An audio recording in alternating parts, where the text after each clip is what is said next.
ప్రధాని నరేంద్ర మోదీ రాష్ట్రపతి ప్రసంగానికి ధన్యవాదాలు తెలిపే చర్చలో భాగంగా లోక్సభలో మాట్లాడారు. రాష్ట్రపతి ప్రసంగం దేశ ప్రజలందరికీ మార్గనిర్దేశం చేసిందని అన్నారు.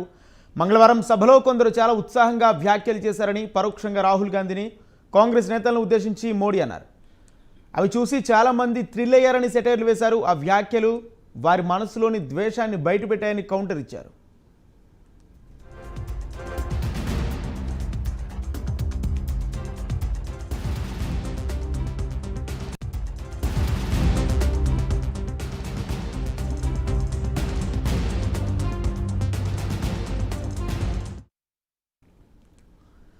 ప్రధాని నరేంద్ర మోదీ రాష్ట్రపతి ప్రసంగానికి ధన్యవాదాలు తెలిపే చర్చలో భాగంగా లోక్సభలో మాట్లాడారు.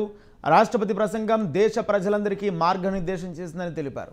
మంగళవారం సభలో కొందరు చాలా ఉత్సాహంగా వ్యాఖ్యలు చేశారని, పరోక్షంగా రాహుల్ గాంధీని, కాంగ్రెస్ నేతలను ఉద్దేశించి మోదీ అన్నారు.